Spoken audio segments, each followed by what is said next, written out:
감사합니다. 감사합니다. 한 주간 또 잘 지내셨습니까? 우리 앞뒤적으로 인사하도록 하겠습니다. 참 잘 오셨습니다. 은혜 받읍시다. 참 잘 오셨습니다. 참 잘 오셨습니다. 특별히 옆에 앉아 계신 분이 새롭게 보이신 분이라면 오늘 힘써서 손도 잡아주시고 잘 오셨다고, 우리에게 참 주인계라고 이렇게 소개해 주면 너무나 감사하겠습니다. 우리 허리를 좀 다치셔서 작년 말부터 나오시지 못했던 우리 조정순 권사님께서 오늘 용기를 내서 참석하셨습니다. 우리 격려의 박수 한번 부탁드리겠습니다. 아프지 마세요. 아프지 마세요. 제가 전화 통화하면서 이번 주에 너무 빠른 것 같다고 오시지 말라고 그렇게 얘기를 했는데, 그렇게 교회가 오고 싶다고, 그렇게 오고 싶다고.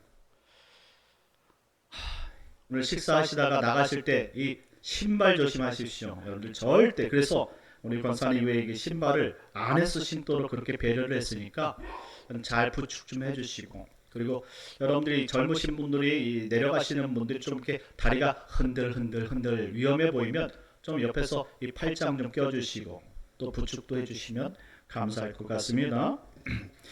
오늘 우리가 읽은 이 히브리서 10장 32절부터 11장 2절까지의 말씀을 통해서 우리는 신앙의 용기와 결단이 필요하다는 사실을 우리가 깨닫고자 합니다. 그렇습니다. 우리가 믿는 신앙은 용기, 그리고 그것을 진행할 수 있도록 추진할 수 있는 결단이 필요하다는 사실을 기억했으면 좋겠습니다. 히브리서는 총 13장으로 구성되어진 서신서입니다. 히브리서라는 제목을 통해서 우리가 알 수 있는 것은 이 히브리인들에게 보내진 편지라는 것이죠. 그렇다면 히브리인들이 누구냐? 이렇게 생각할 수 있지 않겠습니까? 이 히브리란 말은 처음 이 창세기 12장에 이 언급되어진 내용인데요. 하나님께서 이 아브라함을 부르실 때 정말로 말씀 하나를 믿고 따라오라 라고 이야기하지 않았습니까? 아브라함이 어떻게 결정합니까? 용기를 냈어요. 결단을 합니다. 그리고 자신이 살던 이 갈대아 우를 박차하고 그가 나이가 75세임에도 불구하고 하나님께서 말씀하신 땅을 용기를 가지고 출발합니다. 그래서 도착한 땅이 어디입니까? 가나안 땅입니다. 가나안 땅. 이 가나안 땅을 들어올 때 여러분들 그냥 평지만 있는 것이 아닙니다. 산이 있고 계곡 있고 그 계곡 사이에는 물이 흐르잖아요. 그것을 이제 강이라고 이야기하는데요. 그래서 이 메소포타미아에서 이 히브리, 한마디로 지금 살고 있는 이 이스라엘 가나안 땅까지 들어오기 위해서 반드시 여러분들 이 평탄한 지역을 통해서 넘어 들어오는데, 그것이 바로 우리가 잘 알고 있는 요단강입니다. 이 요단강을 넘어야 되는데, 요단강을 넘어 들어오면 저 언덕 가나안 지역에서 살고 있는 원래 원주민들이 있을 것 아닙니까? 그 사람이 잘 살펴보았다가 그 사람에 대해서 이렇게 이야기합니다. 강을 건너온다 해서 히브리인이라고 말한 것입니다. 그러니 지금 원주민들이 히브리인이라고 지칭했던 최초의 사람은 아브라함이다 라는 사실을 알 수 있어요. 아브라함.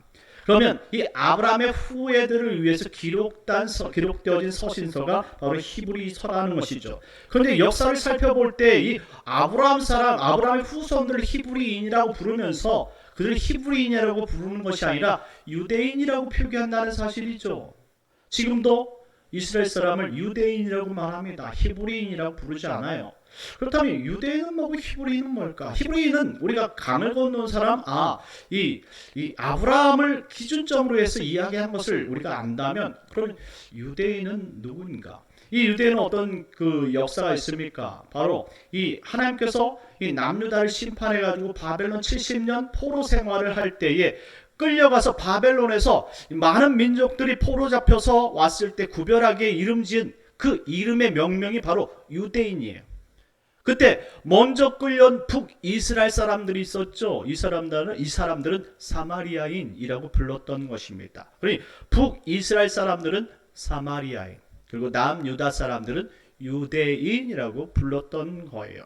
그렇다면 오늘 본문을 그러면 유대인이라고 기록해야 되는데 왜 히브리인으로 했을까라는 것이죠. 이 히브리서라는 것은 바로 이 유대 율법을 따라 사는 사람들, 종교의 그러한 종교를 따른 사람들이 아니라 오직 하나님의 말씀을 부여했고 믿음으로 살기 원해서 이신칭의 믿음을 따라서 살아왔던 이 믿음의 후예들, 그리고 하나님께서 정말 그를 의롭다 이야기했던 아브라함의 후예들, 그 사람들을 위한 서신서다라는 이야기입니다. 그러니 유대인서라고 이야기하지 않고 히브리서라고 이야기하는 것은 오늘도 이처럼 정말로 비록 이 대한민국의 시작점이 우리 기독교가 아니었다 할지라도 하나님께서 우리에게 은혜를 베풀어 주셔서 예수 믿게 하시고 그 예수를 믿는 믿음으로 이 땅을 살아가는 모든 사람들을 위해 기록된 서신서가 바로 히브리서라는 사실을 기억했으면 좋겠습니다. 그래서 오늘 히브리서가 이 땅에 정말로 믿음으로 살아가는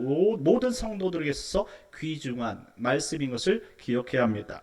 자, 그렇다면 특히 이 히브리서에 대해서는 비밀이 감춰진 것이 상당히 많습니다. 특별히 저자가 그렇습니다. 오늘날 학자들도 정확하게 히브리서를 기록한 저자가 누구인지 알지 못해요. 과거 3세기 교부 오리겐도 히브리서를 누가 썼는지 하나님만 아신다라고 말했습니다.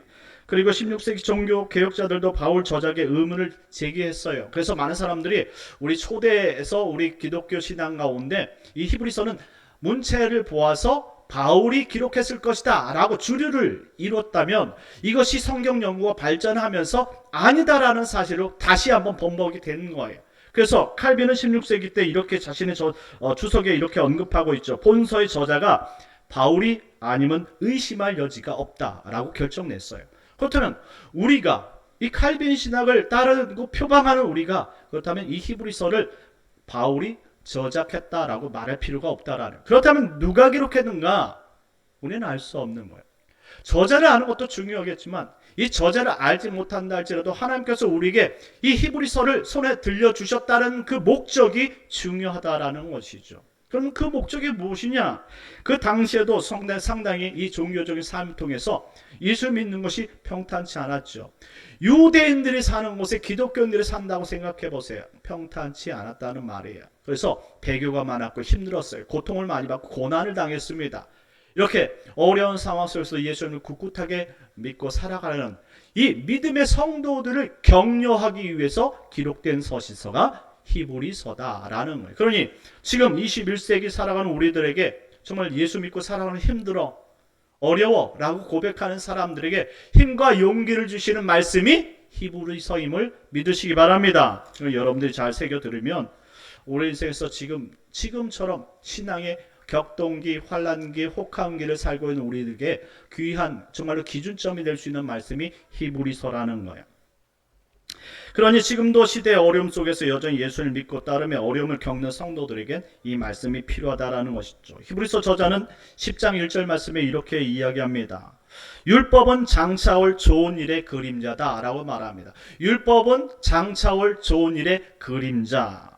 여러분들 이 이야기가 우리는 언뜻 우리가 이해하기가 상당히 불편하고 깨달을 수 없어요. 왜냐하면 우리는 율법을 전제로 신앙하지 않기 때문에 그렇습니다. 그래서 많은 사람들도 우리가 구약시대에 사는 것이 아니라 신약시대를 살기 때문에 신약만 잘 읽으면 된다라고 이렇게 표현한 것도 이런 내용 가운데 있는 거예요.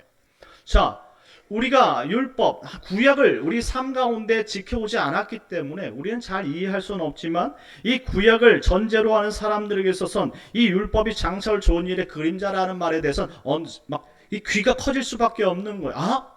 율법이 무엇을 위해서 존재한다? 율법은 무엇이다? 라는 답을 주고 있기 때문에 그들에게 있어서는 이와 같은 질문이 상당히 중요했던 것이죠. 생각해 보십시오. 율법이 사회를 통제하는 시대였어요. 율법이 사회를 다스리고 있는 시대였습니다. 그러니 율법을 따르지 않는 사람들에게 있어서는 상당히 억압이 떨어지고 그리고 힘든 매우 곤란하고 어려운 역경이 오는 사회가 바로 이 유대 종교적 사회였다라는 거예요. 그런 사회 종교에서 예수를 믿고 사는 것이 얼마나 힘들고 어렵습니까? 그런 사람들에게 지금 히브리서 저자가 그렇게 말하는 거예요. 지금 너희가 믿고 있는 것은 장차올 좋은 일의 그림자였다라고 설명하는 것이죠. 그렇다면 장차올 좋은 일의 그림자가 무엇입니까? 바로 예수 그리스도다라는 설명입니다. 자, 율법에 대해서 설명을 한다면 그들은 율법의 처음부터 끝까지 대부분 암기하면서 그것을 따라서 살았던 사람들입니다. 그렇기 때문에 율법을 따르는 것에 불편함이 없어요. 그렇게 따르기만 하면 구원받을 수 있는 사람이라 말하고 그들의 죄가 깨끗이 씻음받았다라고 말할 수 있기 때문에 그래요. 그러니 하나님 나라를 살아가기 위해서는 그들 율법을 따라야 한다 라고 말합니다. 이것을 따르지 않으면 죽음이다 라고 말하고 있는 것입니다. 그런데 이 모든 행위가 누구를 상징하는 것이냐? 그것은 바로 예수 그리스도를 상징한 말씀이 아니었느냐라는 것이죠. 율법의 제사를 살펴보라는 거예요. 율법의 5대 제사 무엇으로 정결케 하느냐? 누군가는 나를 위해서 죽어야지만 내가 살 수 있다라는 이야기 아닙니까? 그럼 그 누군가 나를 위해서 보내신 하나님의 사랑과 그 은혜가 누구이냐? 그것이 무엇이냐? 바로 예수 그리스도를 보내주시기 위한 작업 아니었느냐라는 거예요. 율법이 이런 것을 가르쳐 주신 이유는 우리가 죄인이었다는 사실을 깨닫고 우리가 주님께서 이 땅에 오실 것을 받아들이고 주님을 온전히 믿고 따를 수 있는 믿음을 갖게 하기 위해서 율법을 주신 것이다 라는 사실을 말씀해 주고 있는. 그러니 율법은 장차 올 좋은 일의 그림자다. 예수님께서 이 땅에 오실 것에 대한 약속이었다. 이런 표현입니다. 그러니 쉽게 말하면 이 율법은 예수님의 그림자였다라는 사실입니다. 그럼에도 불구하고 아직도 예수 그리스도를 더디 믿고 율법을 지켜야 구원에 이른다거나 율법의 행포로 인해서 더 이상 신앙생활에 겁을 내 도저히 교회에 나올 수 없거나 그리고 예수를 믿기를 포기하려는 사람들이 있다고 하는데 이런 사람들에게 배교하지 말도록 오늘 히브리서 저자가 힘주어서 목 놓아 이야기하고 있는 말씀입니다. 그것이 26절 27절 말씀인데요. 다 같이 한번 읽어보도록 하겠습니다. 시작. 우리가 진리를 아는 지식을 받은 후 짐짓죄를 범한 즉 다시 속죄하는 제사가 없고 오직 무서운 마음으로 심판을 기다리는 것과 대적하는 자를 태울 맹렬한 불만 있으리라. 아멘. 자, 26절 말씀에 이렇게 말하지요. 우리가 진리를 아는 지식을 받은 후 짐짓죄를 범한 즉 다시 속죄하는 제사가 없다 이렇게 말하면 짐짓죄가 뭡니까? 이 짐짓죄라는 단어가 헤쿠시오스라는 단어, 헤쿠시오스, 해코지라는 거 헤쿠시오스, 한마디로 자의적 죄, 고의적 죄를 말하는 것이며 자의적 죄, 고의적 죄가 뭡니까? 알면서 그것을 행한다라는 표현입니다. 어쩔 수 없이 다시 행한다라는 표현이 이 짐짓죄 헤쿠시오스 안에 들어있다 이 말입니다. 자, 우리가 읽었던 32절 말씀에 보면 전날에 너희가 빛을 받은 후에 고난의 큰 싸움을 견디어 이겼던 것을 생각해보라 라고 말씀합니다. 한마디로 이들에게 과거 신앙의 전성기가 있었다 이 말입니다. 주님을 믿는 것이 이렇게 기쁠 줄이야. 예수 믿고 산다는 것이 이렇게 행복할 줄이야.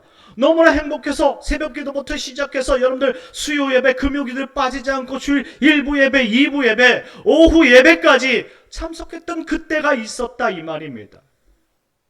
한마디로 신앙의 전성기 과거가 있었다라는 말입니다. 그런데 지금 그의 상황을 보니까 그의 삶이 예전에 그것은 신앙의 과거였을 뿐 지금 현재는 완전히 달라진 형편에 있다라는 표현이겠죠. 이것이 바로 짐짓죄에 대한 내용입니다. 이와 같은 기독교인들의 신앙 고민은 어제 오늘 일이 아닌 것이죠. 최근에 조금 더 멀리 가자면 IMF 시절이 있었고요. IMF를 보니까 저는 F다라는 뜻이네요. IMF인데 말이죠. IMF가 있었고요. 그리고 코로나 시절이 있었습니다. 몇 년 전만 해도 이 코로나로 인해서 사람들이 마치 교회에 모이면 코로나에 걸려서 죽을 것처럼 생각하던 때가 있었다 이 말이죠. 그래서 아직도 코로나로 인해서 회복되지 못한 성도들이 있습니다. 어쩌면 히브리서가 이런 문제에 대해서 강하게 비판하고 있는지 모릅니다. 생명이 누구 거에 있느냐? 누구에게 달려있느냐? 여러분들 답해 보십시오. 여러분의 생명은 누구에게 달렸습니까? 하나님께 달렸습니다. 그 생명을 누구가 주시는 겁니까? 하나님이 주시는 거예요. 건강도 누가 주시는 겁니까? 하나님이 주시는 거예요. 물질도 누가 주시는 겁니까? 하나님이 주시는 거예요. 다 믿습니까? 이렇게 믿는다 고백하는데 왜 코로나가 그만큼 여러분들을 힘들게 하고 지치게 하고 여러분들을 기존에 믿던 신앙에서 벗어나게 하느냐 이 말입니다. 그렇다면 여러분들이 고백했던 그 고백은 무엇이냐라고 따져 묻는 것이죠. 이걸 지금 히브리서 저자가 말해보고 싶었던 거예요. 히브리서 저자는 말하는 것이죠. 너희가 예수 그리스도를 믿고 구원을 받았다고 말하면서 왜 현실 속에서는 이와 같이 어려움이 올 때마다 타협을 하려고 하는 거냐라는 것이죠. 왜 이런 고통과 고민이 있을 때 주님 앞에 한번 용기 있게 맡겨보지 못하고 왜 타협하려고 하느냐라는 거예요. 왜 세상의 눈치를 보고 환경 속의 어려움 때문에 두려움을 가지고 왜 믿음대로 행하면 될 것을 알면서도 왜 세상 속에 너의 삶을 신앙을 타협하려고 하느냐 이 말입니다. 여러분 이와 같은 현실 속에 세상과 타협하려는 신앙이 바른 신앙이라고 말할 수 있겠습니까? 우리는 압니다. 그것이 바른 신앙이 아니라는 것을요.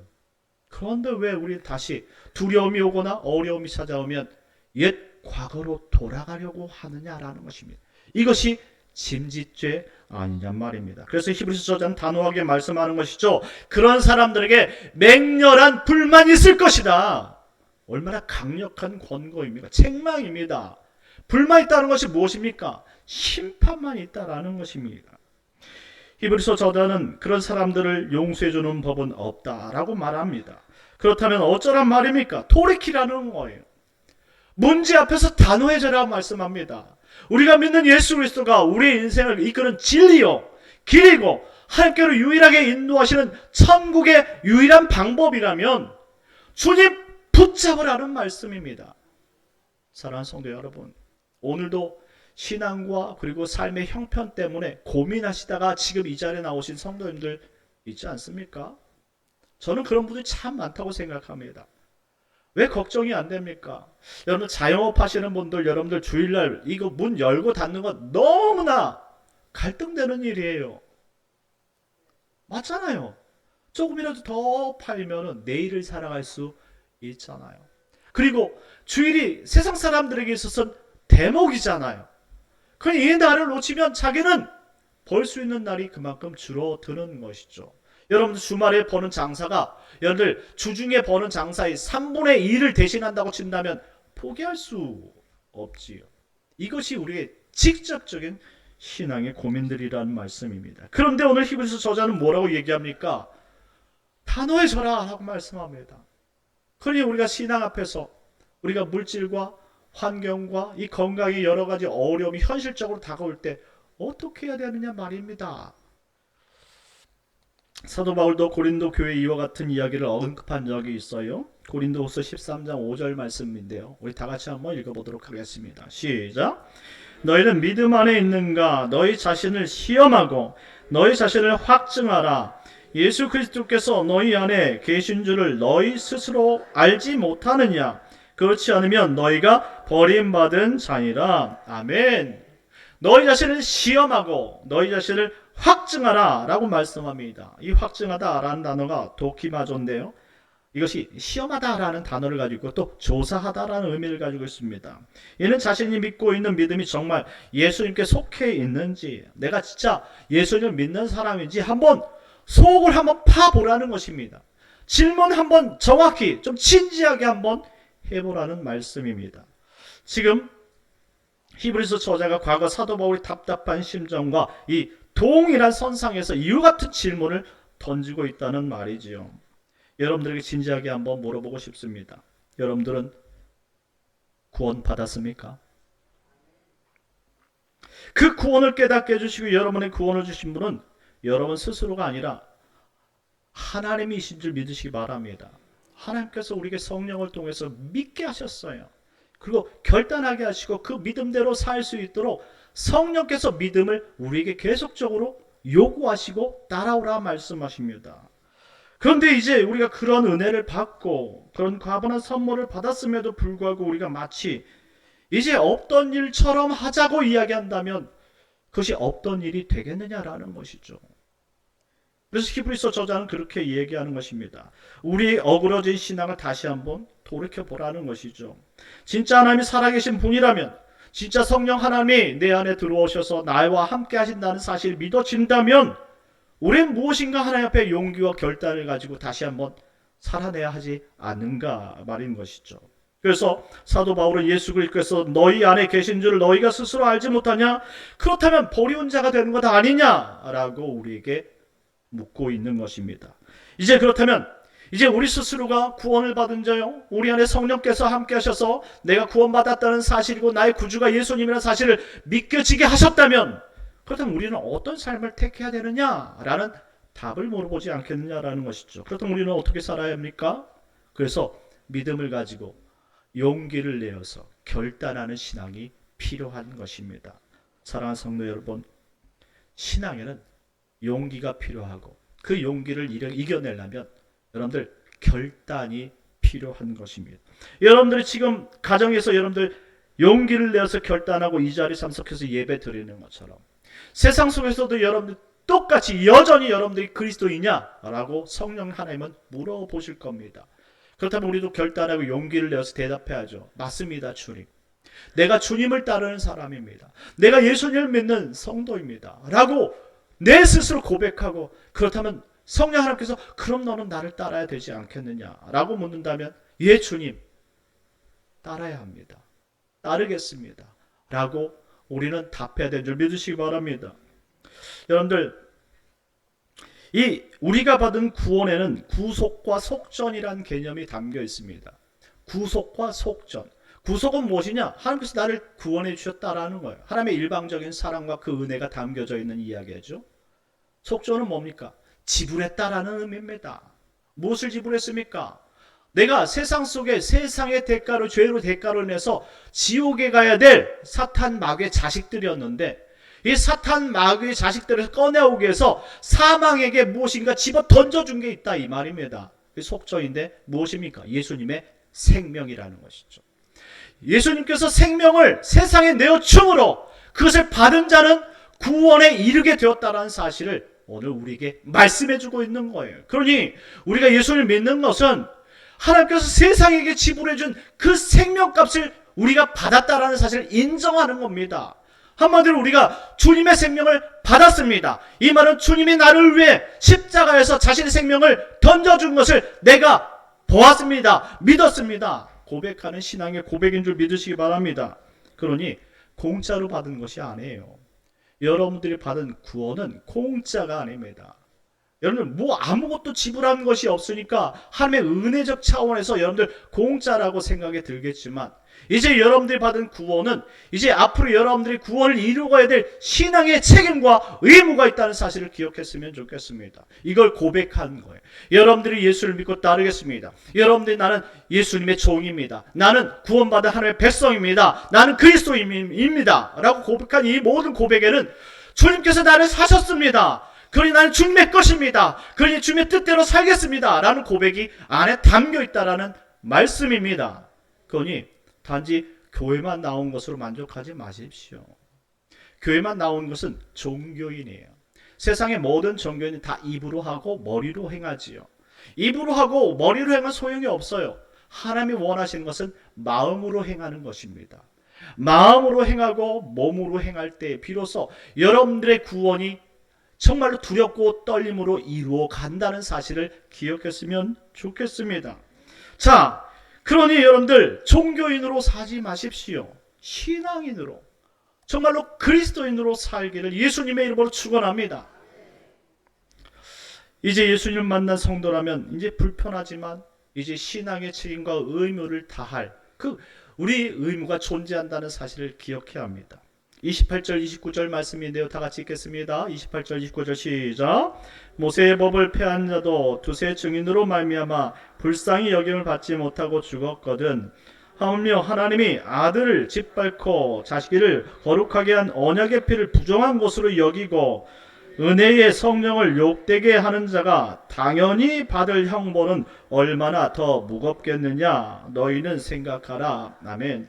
히브리서 저자가 이와 같은 이야기를 꺼낸 것은 지금 유대인 상황 자체에 대해서 언급하고 있어요. 유대교 때문에 너희가 두려워서 예수 그리스도를 자꾸 더디 믿는 것처럼 행하고 그 사람의 그 눈치를 보고 너희가 마치 믿지 않는 것처럼 그렇게 생활하고, 그리고 너희들 생명 때문에 정말 주님을 떠나고 배교하는 이런 행동을 갖는 것에 대해서 유대교가 그렇게 무서워서 율법을 지켜서 그 증인들로 하여금 정말로 율법을 지키지 않은 자들을 그렇게 사정없이 죽였던 것처럼, 이 하나님께서 하나님의 아들을 짓밟고 자기를 거룩하게 한 언약의 피를 부정한 것으로 여기고 은혜의 성령을 욕되게 하는 자가, 그렇다면 하나님 앞에 섰을 때에 과연 그들이 받을 형량은 얼마나 무겁겠느냐라는 거예요. 더 큰 것을 바라볼 수 있는 영적인 눈을 가지라는 것이죠. 세상 속에서는 율법을 지키지 않은 것으로 인해서 너희가 핍박을 받을 수 있어요. 그건 잠깐이라는 것이죠. 그건 영원한 것이 아니라는 거예요. 그런데 성령을 부인하고 하나님께서 여러분들에게 주신 이 공로와 구속을 부인하고 그리고 예수 그리스도의 십자가 공로를 여러분들이 멀리한다면 너희가 영원한 하나님 앞에서 마지막 재판을 받을 때에 그 재판의 형량이 얼마나 무겁고 크겠느냐라는 말씀입니다. 어떤 것이 더 중요한 것이냐라고 묻는 것입니다. 만일 이런 사람들이 있다면 하나님께서 가만 놔두시겠느냐라는 강조의 말씀이죠. 그러니 이제 어리석고 세상을 추구하려는 인간적인 마음을 내려놓고 순종하는 마음, 참된 신앙의 삶으로 살아가야 된다는 말씀입니다. 다 같이 32절 말씀 다 같이 읽겠습니다. 32절입니다. 시작. 전날에 너희가 빛을 받은 후에 고난의 큰 싸움을 견디어낸 것을 생각하라. 아멘. 우리가 알다시피 잘 믿다가 낙심한 성도들이 모두 신앙의 전성기가 있다고 말하죠. 이들도 고난을 받을 정도로 이겨낼 정도로 깊은 신앙이 있었다라고 말합니다. 33절 말씀에 이들은 비방과 환난으로서 사람에게 구경거리가 되고 혹은 이런 형편에 있는 자들과 사귀는 자가 되었다라고 말합니다. 예수 믿었기 때문에 이제 예수 믿는 대로 산다 해서 예수 뜻대로 사는 경험이 있었다라는 표현입니다. 그리고 34절 말씀에 너희가 갇힌 자를 동정하고 너희 소유를 빼앗기는 것도 기쁘게 당한 것은 더 낫고 영광 소유가 있는 줄 알았기 때문이다. 너희가 재산을 잃어버리고 많은 사람들에게서 손찌검을 당하는 그런 순간이 있었던 것은 너희가 천국을 사모하고 천국이 전부인 줄 알고 그것을 신앙 고백했기 때문에 그랬던 것이 아니었느냐라는 말이죠. 이는 유대 기독교인들이 한때는 진짜 주님을 위해 물불을 가리지 않고 믿음을 가진 적이 있었다라는 바로 히브리서 저자의 표현입니다. 그런데 왜 이렇게 용기 없는 자가 되고 신앙을 배신하는 자가 되어지고 왜 예수님 안 믿는 것처럼 살아가게 되었느냐라는 말씀이죠. 이게 바로 우리 신앙의 혹한기고 영적 암울한 권태기인 것이죠. 그래서 히브리서 저자는 35절 말씀에 그러므로 너희 담대함을 버리지 말라. 이것이 큰 상을 얻게 한다라고 말씀합니다. 담대함을 버리지 말라는 거예요. 담대함을 버리지 말라는 무엇입니까? 용기를 가지라는 것입니다. 사랑하는 성도 여러분, 믿음 생활하는 것은 용기 없이는 살 수 없는 거예요. 우리가 교회 나와야 될 용기, 기도해야 될 용기, 그리고 모든 사람들 앞에서 예수님 믿는 것처럼 살아가야 되는 용기가 필요한 줄 믿으시기 바랍니다.